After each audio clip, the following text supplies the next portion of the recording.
মুসলমান বন্ধুগণ, গভীর মনোযোগ, কথাগুলো মনোযোগ দিয়ে শুনেন। তারিখ ইবনে জারির তাবারিতে লিখে হযরত ওমর ফারুক রাদিয়াল্লাহু তাআলা আনহু যখন মুসলিম রাষ্ট্রের খলিফা, ইসলামী রাষ্ট্রের খলিফা হযরত ওমর, তিনি একদিন গভীর রাত্রে জনগণের খবর নেওয়ার জন্য, তিনি তো এক সময় ছিলেন আবু বকরের জামানায় প্রধান বিচারপতি, আবু বকর ইন্তেকালের পরে তিনি অর্ধ জাহানের খলিফা। কি বুঝাতে চাই শুনেন, গভীর রাত্রে বের হয়েছে, পাবলিকের খবর নিবেন, জনগণের খবর নিবেন। এই জন্য ঘর থেকে বের হয় অনেক দূর পর্যন্ত পৌঁছে গিয়েছেন।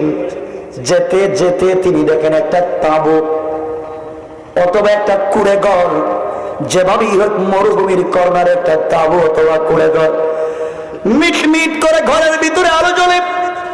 হযরত ওমর দৌড়াইয়া দৌড়াইয়া একজন রাষ্ট্রপ্রধান, যার কথা শুনলে শয়তান রাষ্ট্র দিয়ে আসে না, এমন একজন প্রধান রাষ্ট্রপ্রধান ব্যক্তি গভীর রাত্রে যখন ঘরের কর্নারে গিয়ে শোনেন ঘরের ভিতর থেকে একটা যুবতী কণ্ঠে আওয়াজ আসতেছে, একটা যুবতী মেয়ে গান গাচ্ছে। হযরত ওমর দাঁড়িয়ে গেলেন ঘরের সামনে, চিন্তা করলেন এই রাষ্ট্র তো ইসলামিক রাষ্ট্র, এই রাষ্ট্রের সংবিধান আল কুরআন, এই রাষ্ট্র পরিচালিত হয় মসজিদের নববী থেকে, এই রাষ্ট্র যারা চালায় সবাই তো রাসূলের সাহাবী, এই রাষ্ট্রে যারা নীতি নির্ধারক সবাই তো তাহাজ্জুদ ওয়ালা, ইনসাফ ওয়ালা। এমন একটা রাষ্ট্রের ভিতরে কে জানি এমন গান গায়। হযরত ওমর দাঁড়িয়ে গেলেন, লম্বা গান গাইতে শুরু করলো। গান যখন গাচ্ছে, গানের বাংলা হচ্ছে, এই যুবতী গান গাচ্ছে আর বলতেছে, আমার প্রাণের বধূয়া, তুমি দীর্ঘদিন থেকে কোথায়? আমার যৌবন টলমল করে, বিয়ের পর থেকে তোমাকে কোনোদিন দেখিনি।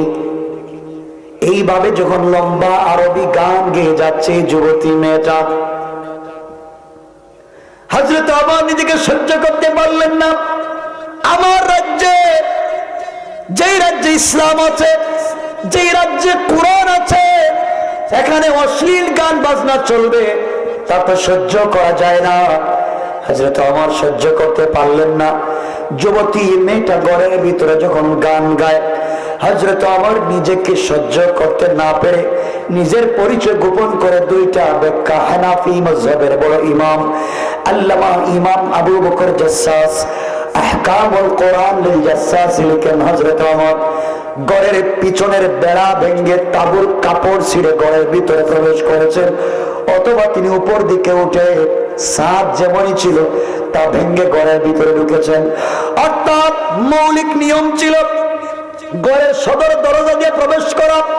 গভীর রাত্রে হযরত ওমর গভীর রজনীতে একজন যুবতী মহিলার ঘরের পিছনে তাঁবু ভেঙে উপর দিয়ে ছাদ ভেঙে ঘরের ভিতরে প্রবেশ করে, ঢুকে মেয়েটার সামনে দাঁড়ায়া গেলেন আর বললেন, যুবতী মহিলা, তুমি লাইটের আলো জ্বালাও।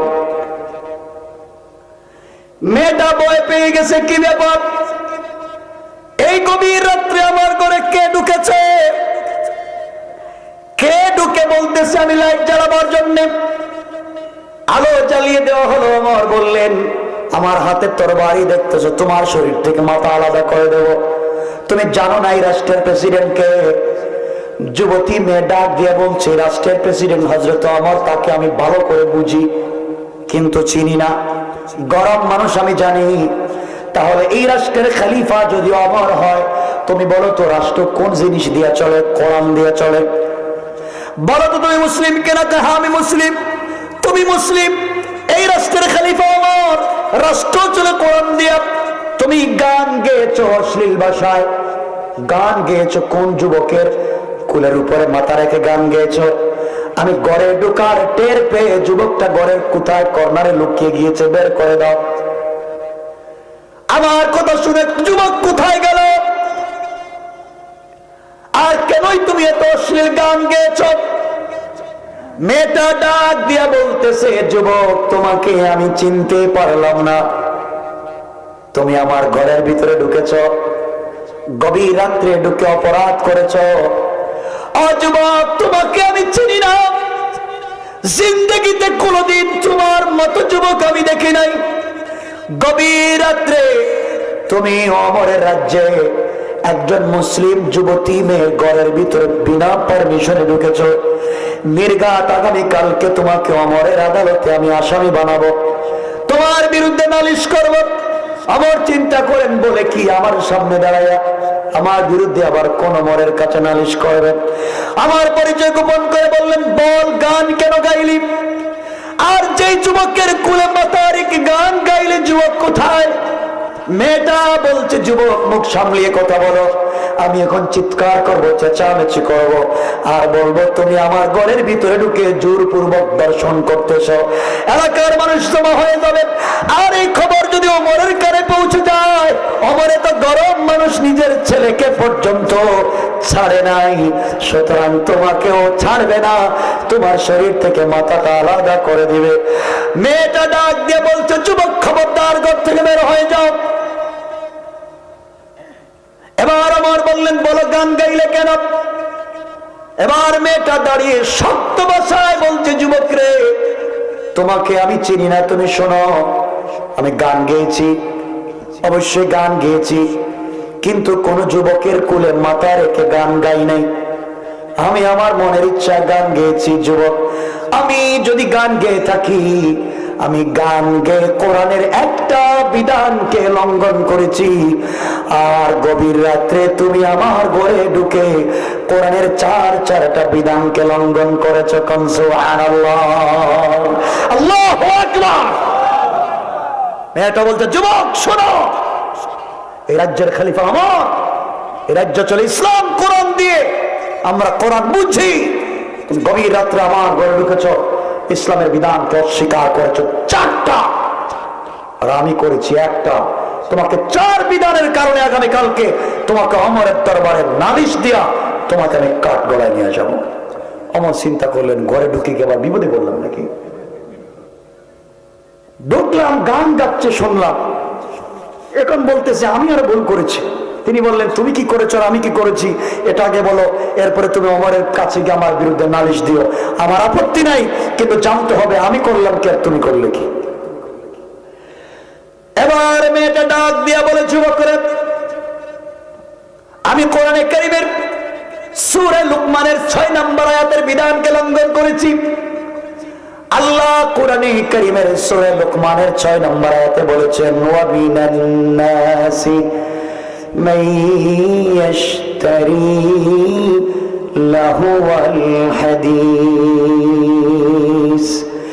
লিয়ুদিল্লা আন সাবিলিল্লাহি বিগাইরি ইলম ওয়া ইয়াত্তাখিযাহা হুজওয়া। আমি কোরআনের একটা বিধানকে লঙ্ঘন করেছি। আল্লাহ কোরআনে কারীমের সূরা লুকমানের 6 নম্বর আয়াতে বলেছেন, দুনিয়ার ভিতরে কিছু মানুষ আছে যারা অশ্লীল বাক্যের মাধ্যমে, গান বাজনার মাধ্যমে মানুষকে দ্বীনের পথ থেকে বিপদে নিয়ে যায়, গান বাজনাকে সমর্থন করে, গান বাজনা গায়। ও যুবক, আল্লাহ বলছেন এগুলো হারাম, গান হারাম, বাজনা হারাম। আল্লাহ বলেছেন আমি গুনাহ করেছি, কবিরা গুনাহ করেছি, আল্লাহর কোরআনের এই বিধানকে লঙ্ঘন করেছি, আমি তওবা করে নেব। কিন্তু তুমি কেন আমার ঘরে ঢুকে 4টা বিধানকে লঙ্ঘন করলে? আমি তো একটা লঙ্ঘন করেছি। আল্লাহ এই আয়াতে বললেন, গান হালাল না হারাম? সবাই বললেন না, সবাই বলেন গান হালাল না হারাম? আমার মুসলমান বন্ধুগণ, গভীর মনোযোগ, সামনে কিছু কিছু বইলে শেষ করে দেব। হযরতে ওমর ফারুক পরিচয় গোপন করে বললেন, বোন রে, এবার সুর নরম করলেন। মেয়েটা বলছে, আমি কোরআনের একটা বিধানকে লঙ্ঘন করেছি, গান বাজনা ইসলামে হারাম, আমি গান বাজনা করেছি। এই জন্য যদি আমি অপরাধ করি, আপনি ঘরে ঢুকে চারটা বিধানকে লঙ্ঘন করেছেন। আমার বলেন আমি কি বিধান লঙ্ঘন করলাম তুমি একটু বলো। এবার মেয়েটা বলছে আপনি এক নম্বর বিধানকে লঙ্ঘন করেছেন। কোরআনে কারীমের 2 নম্বর পারার 2 নম্বর সূরা আল বাকারার 189 নম্বর আয়াতের বিধানকে লঙ্ঘন করেছেন। আল্লাহ রাব্বুল ইজ্জত ওয়াল জালাল বলেন ওয়ালাইসাল বিররু বিআন তা'তুল বুয়ুতা মিন যুহুরিহা ওয়ালাকিন্নাল বিররা মান ইত্তাকা ওয়াতুল বুয়ুতা মিন আবওয়াবিহা ওয়াত্তাকুল্লাহা লাআল্লাকুম তুফলিহুন।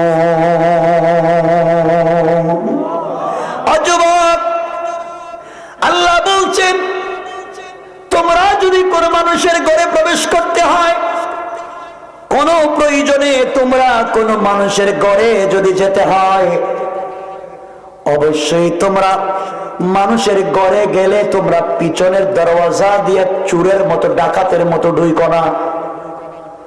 আল্লাহ বলছেন কোরআনে কারো ঘরে যদি ঢুকতে হয় পিছনের দরওয়াজা দিয়ে চোরের মতো ডাকাতের মতো ঢুকবা না।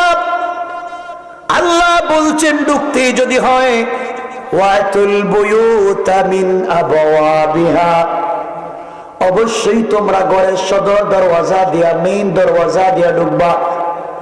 আল্লাহ বলেছেন কোরআনে কারিমে কারো ঘরে ঢুকতে হলে সদর দরওয়াজা দিয়া ঢুকবা।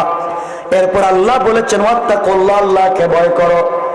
যুবক, তোমাকে আমি চিনলাম না, তুমি আমার ঘরের ভিতরে প্রবেশ করেছো, ঘরের সদর দরওয়াজা দিয়া প্রবেশ করো নাই, তুমি আমার ঘরের পিছন দিক দিয়ে বেড়া ভেঙ্গে অথবা ছাদ ভেঙ্গে ঢুকেছো, কোরআনের বিধানকে সরাসরি লঙ্ঘন করেছো। সকালবেলা ওমরের আদালতে তোমার বিরুদ্ধে নালিশ করব, চোরের মতো আমার ঘরে ঢুকে আমার চরিত্র নষ্ট করতে চাইলা। হযরত ওমর আশ্চর্য হয়ে গেলেন, কই কি কথা তো ঠিকই। সুবহানাল্লাহ বললেন না? সবাই বলেন না সুবহানাল্লাহ। কোরআন যদি রাষ্ট্রে থাকে জনগণ গুলো কোরআন বুঝে। তুমি 1 নম্বর বিধান ঘরের দরওয়াজা দিয়ে ঢুকো নাই, অন্যায় করেছো।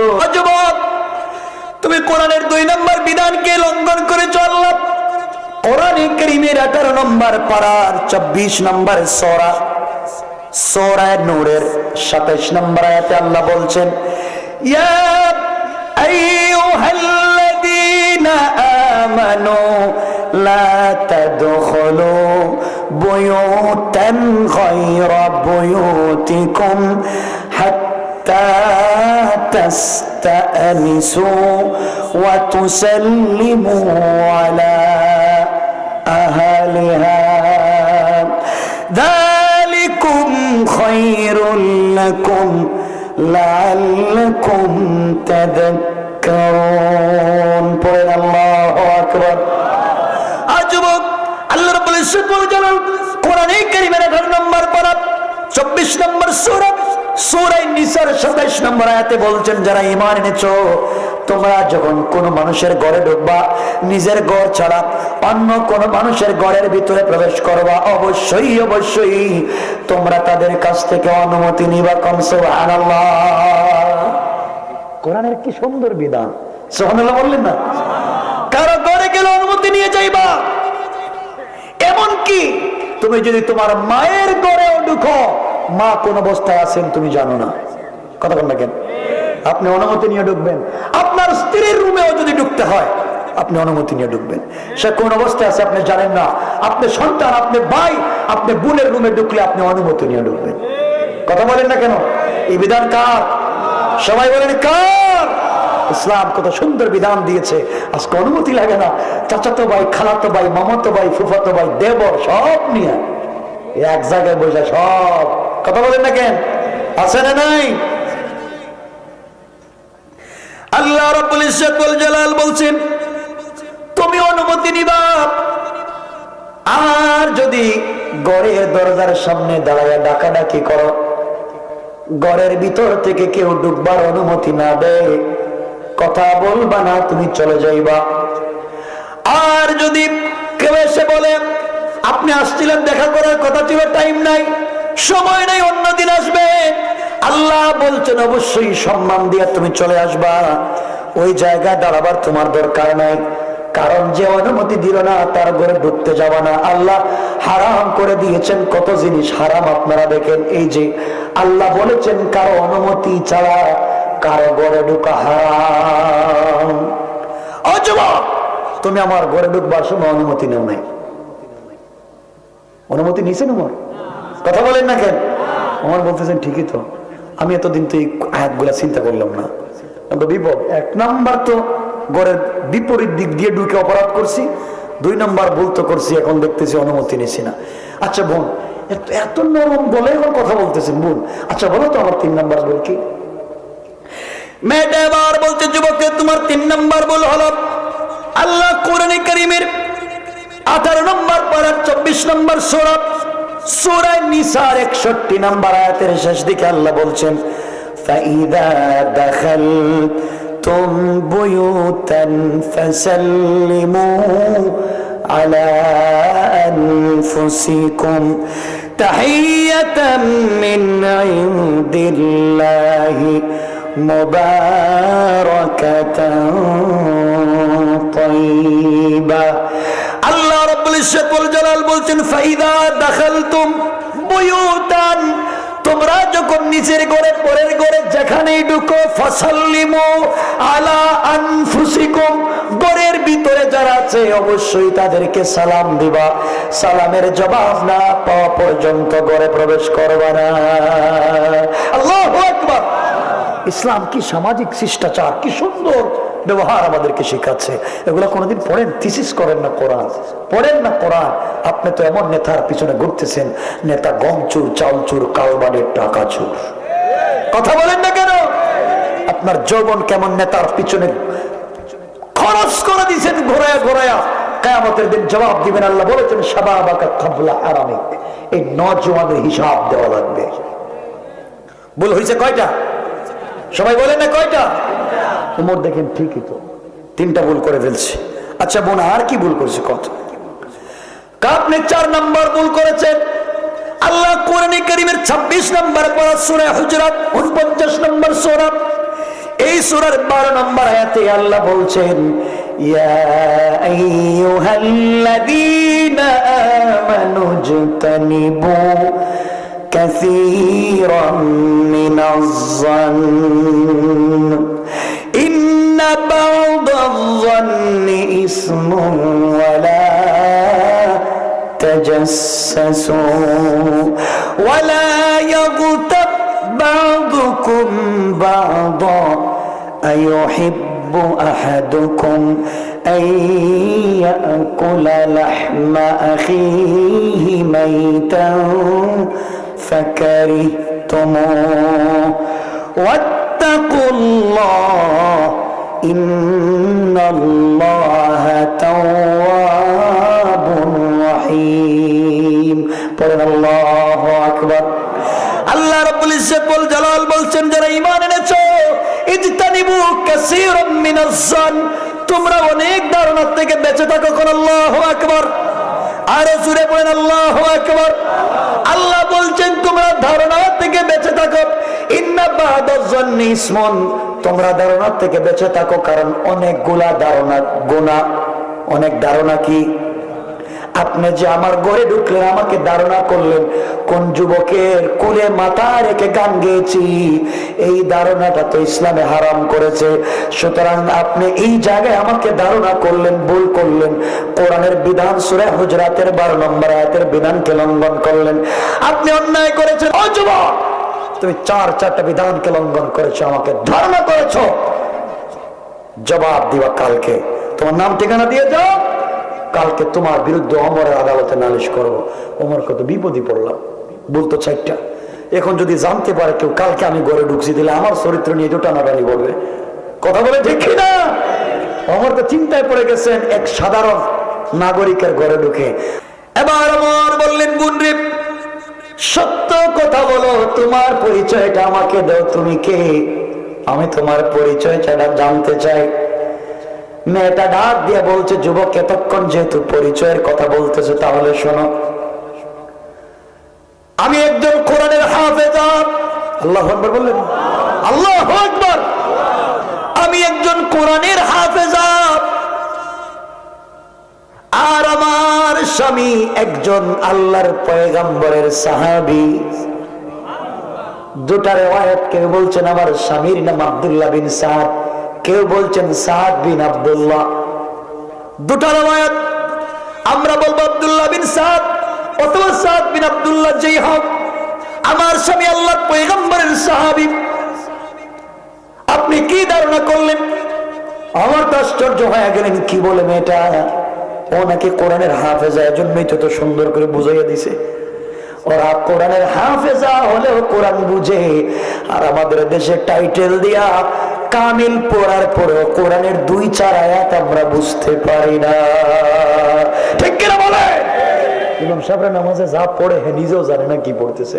মেয়েটা পরিচয় দিচ্ছে, যুবক তুমি আমাকে চিনো না, আমি একজন সাহাবীর স্ত্রী। আজ থেকে 1 বছর আগে আমাদের বিয়ে হয়েছে। আমি মদিনার এক সুন্দরী মেয়ে, আমার স্বামী মদিনার এক সুপুরুষ সুদর্শন যুবক। আমাদের বিয়ে হয়েছে আজ থেকে 1 বছর আগে, 12 মাস আগে। যুবক, মনের ব্যথা যখন বলেছো তাহলে শোনো। আমার মনেও ব্যথা জমে গিয়েছে, তুমি শোনো কি বলতে চাই। যুবকে, 12 মাস আগে আমাদের বিয়ে হয়েছে। যেই দিন বিয়ে হলো, বিয়ের দিনে দোনো পক্ষের আত্মীয় স্বজন বসা। আমি যখন আমার স্বামীকে কবুল করে নিলাম, কালিমা পড়ে ফেললাম।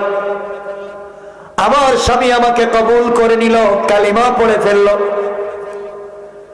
এমন সময়ে দোনো পক্ষের আত্মীয় স্বজন মিলে খুরমা খাচ্ছেন, খুরমা, পোলাও, খেজুর বিলিয়ে দিচ্ছেন, সবার মধ্যে আনন্দ দেখা দিল। আমি ঘরের এক কর্নারে বসে আছি, আমার স্বামীর সঙ্গে আমার দেখা হয় নাই। চিন্তা করলাম, যেহেতু খুরমা বিলিয়ে দেওয়া হচ্ছে, কিছুক্ষণ পরে হয়তো স্বামী স্ত্রীকে এক জায়গায় একত্রিত করা হবে। আমি দুটা নয়ন ভরে আমি আমার স্বামীকে দেখব। আমার স্বামী মদিনার একজন বড় আলেম, একজন বড় যোদ্ধা। আমি আমার স্বামীকে কোনোদিন দেখি নাই, মানুষের মুখে তার কত প্রশংসা শুনেছি, কিন্তু যখন সমস্ত আত্মীয় স্বজন মিলে খাবার খেতে চললেন, আমি ঘরের কর্নারে বসে আছি। চিন্তা করলাম, স্বামী আসতে যতক্ষণ দেরি হয়, আমি সময় নষ্ট করে লাভ নাই। আমি ছিলাম কোরআনের হাফেজা, ঘরের ভিতরে বসে বসে কোরআন তেলাওয়াত করে যাই। সুবহানাল্লাহ বলেন। কেমন ছিল ইসলামী পরিবার? যুবক, এমন সময় আমি দেখলাম আমার স্বামী শুধুমাত্র কেবলমাত্র হাত ধুয়েছেন, খাবারের প্লেটে হাত দিবেন। এমন সময় একজন কাসিদ, একজন বার্তা বাহক এসে সালাম দিয়ে দাঁড়িয়ে গেল, আর ডাক দিয়া বললে, মাজলিসের ভিতরে সাদ বিন আব্দুল্লাহ নামে কেউ আছে, অথবা আব্দুল্লাহ বিন সাদ নামে কি কেউ আছে? আমার স্বামী দাঁড়িয়ে গেলেন। কাসিদ চিঠি হাতি দিয়ে বলল, এই চিঠি খলিফাতুল মুসলিমিন আমিরুল মুমিনিনের পক্ষ থেকে এসেছে, আপনি খুলে দেখেন। যুবক, তুমি শুনো। এমন সময় আমার স্বামী হাতটাকে মুছে দিয়া চিঠি যখন খুলতে গেলেন, চিঠি খুলে চোখের পানি ছেড়ে দিলেন। কাছেই ছিল তার জিহাদের পোশাক, বরের পোশাক গুলা খুলে ফেললেন, জিহাদের পোশাক পরে ফেললেন। আর সকল মুরব্বীদেরকে ডেকে বললেন, শোনেন, খলিফাতুল মুসলিমিন আমিরুল মুমিনিন হযরত ওমরের পক্ষ থেকে চিঠি এসেছে। তিনি আমাকে ডেকে পাঠিয়েছেন আর বলেছেন, আমি যেখানে আছি, যে অবস্থায় আছি, আমাকে চলে যেতে হবে এখন বেরাকে, সেনা ছাউনিতে চলে যেতে হবে, ওমরের সামনে দাঁড়াতে হবে, আমাকে তিনি রোমান এবং পারস্যের বিরুদ্ধে জিহাদের সেনাপতি বানিয়ে দিয়েছেন। আমি যে অবস্থায় আছি অবস্থায় চলে যেতে হবে। সুতরাং আজকে আপনাদের সঙ্গে সময় কাটাবার কথা ছিল, আমিরুল মুমিনিনের নির্দেশকে অমান্য করা যায় না। সুতরাং আপনারা খাবার খেতে থাকবেন।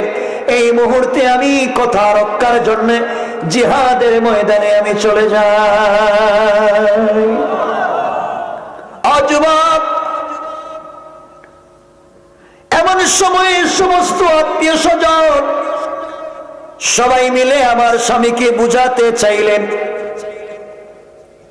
ওমরের কথা, ওমর তো আল্লাহর রাসূল না, ওমর তো আর সৃষ্টিকর্তা না, ওমরের কোরআন কথা তো আর কোরআন না যে পাল্টানো যাবে না।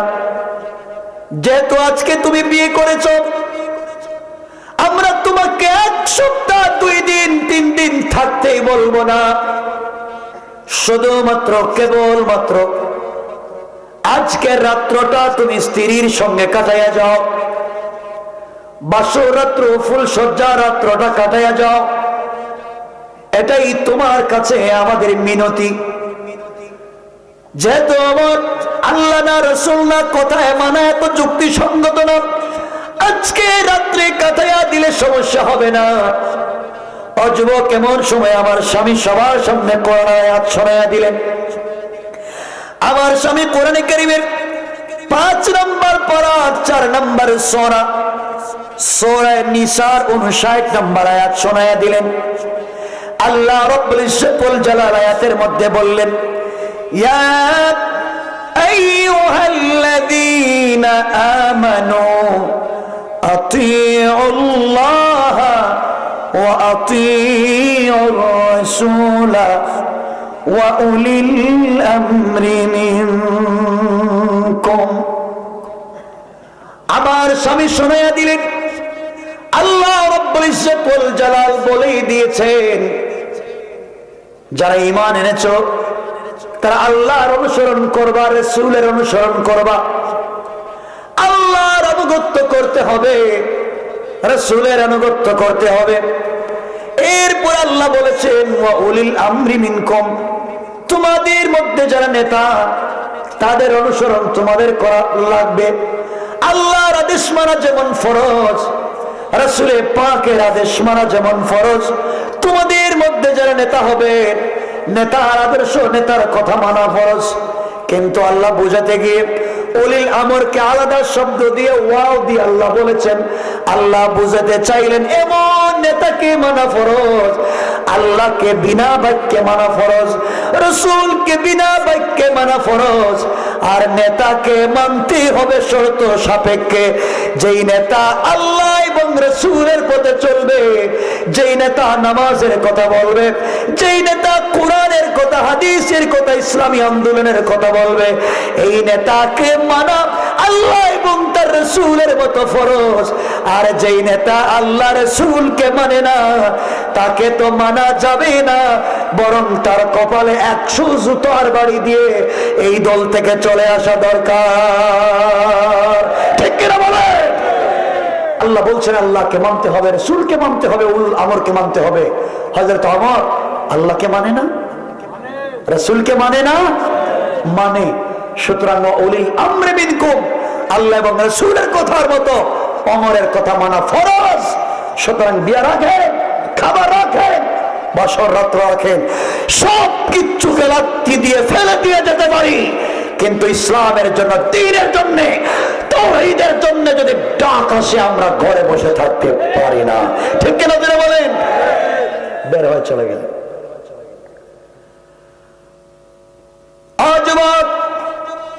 এমন সময় আমার স্বামী আমার ঘরের দরজায় আসলেন, সালাম দিলেন। আমি কোরআন তেলাওয়াত করতেছিলাম। স্বামী এসে বললেন, স্ত্রী আমি ঘরে ঢুকতে চাই না, তোমার সঙ্গে 2 মিনিট কথা বলতে চাই, কোরআন তেলাওয়াতটা থামাও। তোমার সঙ্গে আজকে আমার বিয়ে হয়েছে, তোমাকে আমি দেখি নাই, তুমিও আমাকে দেখো নাই। আজকে ফুল সজ্জার রাত্র ছিল, কিন্তু আমার এই মুহূর্তে আমাকে জিহাদের সেনাপতি বানিয়ে পাঠিয়ে দিয়েছেন। আমি চলে যাই, কাগজের মধ্যে লেখা 4 মাস। 4 মাসের জন্য আমি চলে গেলাম, 4 মাস পরে ছুটি ফেলে আসব। এতদিন পর্যন্ত নিজেকে ভালো রাখবা, আমানতের সঙ্গে চলবা। আজ যুবক আমি আমার স্বামীকে ডাক দিয়ে বললাম, স্বামীরে, আমি মদিনার এক সম্ভ্রান্ত মুসলিম পরিবারের সুন্দরী মেয়ে, আপনিও সুদর্শন একজন পুরুষ, আপনাকে আমি দেখি নাই, আপনি আমাকে দেখেন নাই। ঘরের ভিতরে আপনি আসেন, 1 মিনিট আপনাকে দেখে রাখতে চাই। যদি আপনি জিহাদের ময়দানে যাওয়ার পরে আল্লাহ না করুক আপনি যদি শহীদ হয়ে যান, কিয়ামতের দিনে আমি আমার স্বামীকে খুঁজে পাওয়া লাগবে, এই জন্য আমি একটু দেখে রাখতে চাই। আমার স্বামী আমাকে ডেকে বলেন, স্ত্রী রে, তোমার মনের যদি ইরাদা ইচ্ছা থেকে থাকে, এই চাহিদা যদি হয়, আর ধৈর্য ধারণ করে তুমি থাকতে পারো, আমি শহীদ হয়ে গেলে কিয়ামতের দিন জান্নাতের ভিতরে আল্লাহ তোমাকেই আমাকে স্বামী স্ত্রী হিসাবে পরিচয় করাইয়া দিবেন। কোন সুবহানাল্লাহ।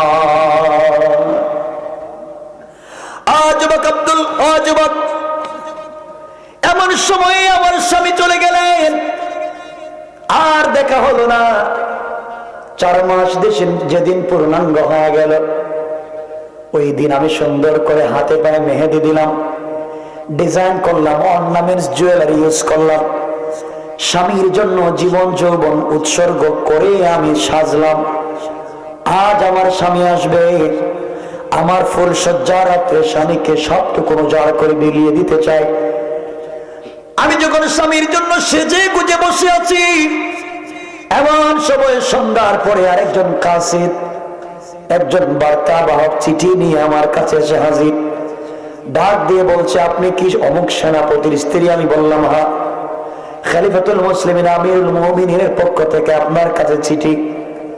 আমি চিঠি খুললাম, চিঠি খুলে দেখি আমার স্বামীকে হযরত ওমর আরেকটা যুদ্ধের জন্য সেনাপতি বানিয়ে পাঠিয়ে দিয়েছেন, আরো 4 মাস। 4 মাস, আরো 4 মাস পরে আসবেন। মনে বড় ব্যথা পেলাম, 4 মাস চলে গেল, এবার আবার 4 মাস চলে যাবে। কষ্ট পেলাম, সারা রাত্র কান্না করলাম, দিল খুলে স্বামীকে ভালোবাসতে চাইলাম। দেখা নেই, সাক্ষাৎ নেই। আগে কি টেলিফোন ছিল? দেখা করার সুযোগ ছিল নাকি? কোন সুযোগ নাই। আর 4 মাস চলে গেল।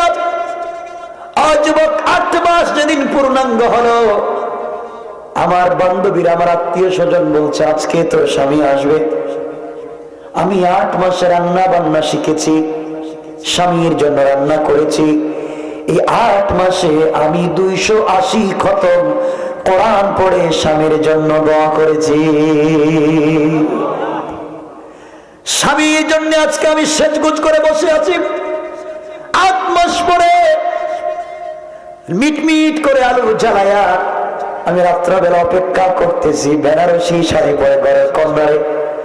স্বামী এসে আমাকে ডাকবেন, আমি দরজা খুলে দিব না, দরজাটা আস্তে করে লাগাই দিব। আমার স্বামী আসবে, দরজায় ডাক দিবে, ঘরের লাইট অফ করে রাখবো, খুঁজে পাবে না।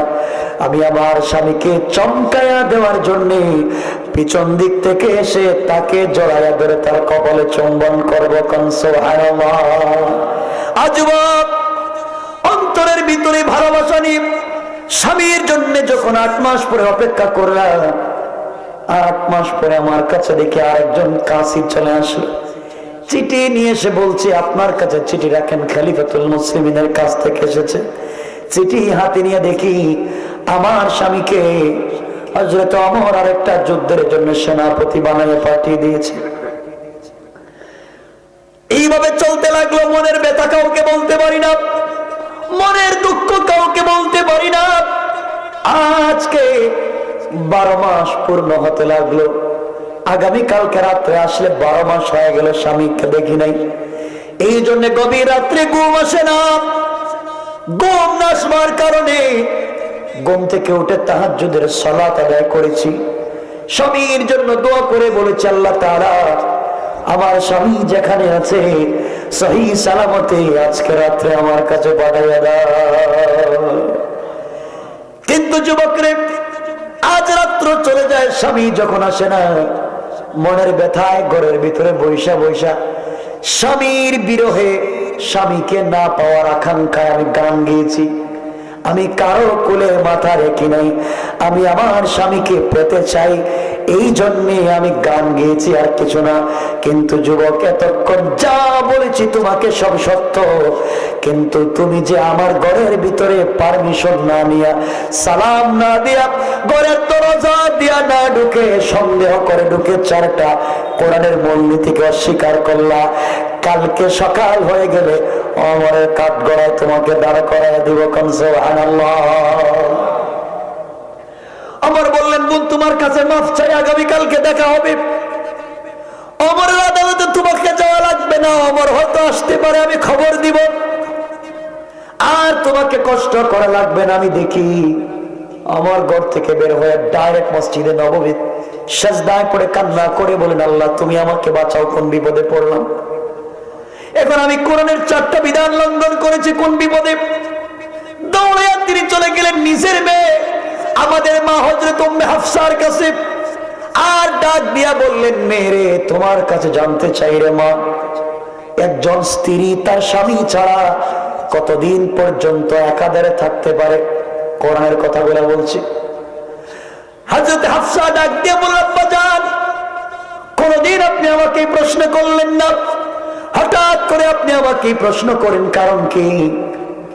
আমার ফারুক বললেন, কারণ তোমাকে পরে বলবো, আগে বলো কতদিন পর্যন্ত একজন স্বামী ছাড়া স্ত্রী থাকতে পারে?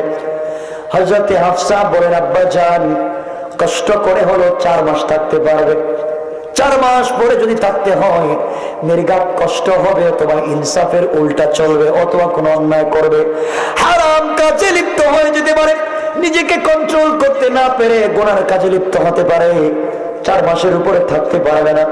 হযরত ওমর চিন্তা করলেন, একটা মেয়ে বিয়ের পরে একটা দিন স্বামীকে রেখে নেয়, আর আমি 12 মাস আটকায় রেখে দিছি, করলামটা কি? আমার বন্ধুগণ এখান থেকে বলতেছে, আপনি বিদেশে যান, আমেরিকা যান, কানাডা যান, ব্রিটেন যান, যেখানেই যান, কত বছর বিয়ে করে আপনি আপনার স্ত্রীকে ঘরের কামলা বানিয়ে রেখে গিয়েছেন, আপনার ঘরের সবাইকে রান্না করে খাওয়ায়, ঘর মুছে রাখে, কিন্তু তুমি স্বামী কোথায় আছো খবর রাখলে না। কিয়ামতের দিন ওই স্ত্রী যদি দুনিয়া অন্যায় করে থাকে, তোমাকে জবাব দেওয়া লাগবে, ঠিক কিনা বলেন? ঘর ঠিক করেন, স্ত্রীকে কার কাছে রেখে না, কথা বুঝতেছেন না আমার? হযরত ওমর দৌড়ে গেলেন সেনাবাহিনীর কাছে, আর গিয়ে বললেন, অমুক নামে সাহাবীকে বের হয়ে আসো।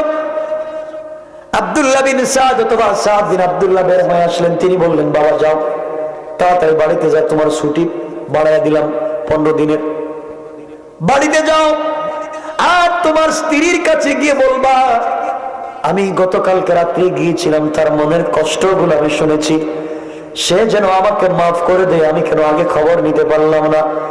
আর তোমাকে ছুটি দিলাম, তোমার স্ত্রী যতদিন পর্যন্ত স্বেচ্ছায় তোমাকে আবার না ছেড়ে দিবে, ততদিন পর্যন্ত সেনাবাহিনীতে যোগ দেওয়া লাগবে না, তোমার বেতন বাইতুল মাল থেকে চলতে থাকবে। ইসলাম কেমন বিধান দিয়েছে! এই দিন থেকে হযরত ওমর সেনাবাহিনীতে বলে দিলেন যে প্রত্যেক মাসে 3 দিনের ছুটি, প্রত্যেক মাসের 3 দিনের ছুটি ওমর ঘোষণা করলেন। আজও সেনাবাহিনীতে, পুলিশে প্রত্যেক মাসে 3 দিনের ছুটি, ওই যে ওমর ঘোষণা করেছিলেন, আজও আছে। সবাই আওয়াজ করে বলেন সুবহানাল্লাহ।